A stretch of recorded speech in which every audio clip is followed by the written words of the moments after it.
दोस्तों सन 1971 की बात है। इस्लामाबाद के एयरपोर्ट पर एक अमरीकी तैयारा उतरता है। एक आला अमरीकी मेहमान पाकिस्तान पहुंचा है। ऐवान सदर में सदर जनरल याहिया खान खुद उसके इस्तकबाल के लिए तैयार बैठे हैं। खाने की मेज पर मुलाकात शुरू होती है, लेकिन शदीद गर्मी में मेहमान की तबीयत बिगड़ जाती है। सदर फौरन ऐलान करते हैं कि मुअज़्ज़ज़ मेहमान को ठंडी फजा के लिए मरी भेजा जा रहा है, लेकिन यह सिर्फ एक कहानी थी। असल हकीकत कुछ और थी।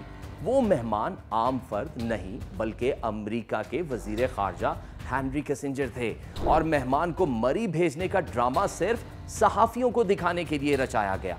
हुआ कुछ यूं कि उस रात किसिंजर को खुफिया तौर पर एक फौजी एयरबेस पहुंचाया गया, जहां से उनका तैयारा सीधा बीजिंग के लिए रवाना हुआ।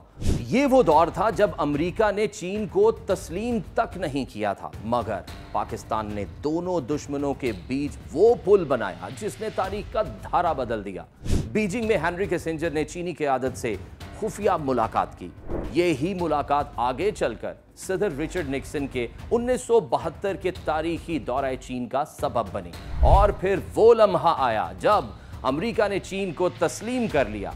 हेनरी किसिंजर ने अपनी याददाश्तों व्हाइट हाउस ईयर्स में लिखा कि यह मिशन सर्द जंग की सबसे बड़ी डिप्लोमेटिक कामयाबी था। सदर निक्सन ने अपनी किताब मेमोइर्स ऑफ रिचर्ड निक्सन में पाकिस्तान का शुक्रिया अदा करते हुए इस आलमी तारीख का सबसे अहम खुफिया मिशन कहा। चीनी वजारत खारजा के रिकॉर्ड भी यही बताते हैं कि इस्लामाबाद से शुरू होने वाला ये खुफिया सफर बीजिंग में एक नई दुनिया का दरवाजा खोल गया, और ये सब मुमकिन हुआ पाकिस्तान की खामोश मगर फैसला कुन सालसी से। जी हाँ, दुनिया की दो सबसे बड़ी ताकतों अमेरिका और चीन को करीब लाने वाला कोई और नहीं, सिर्फ पाकिस्तान था।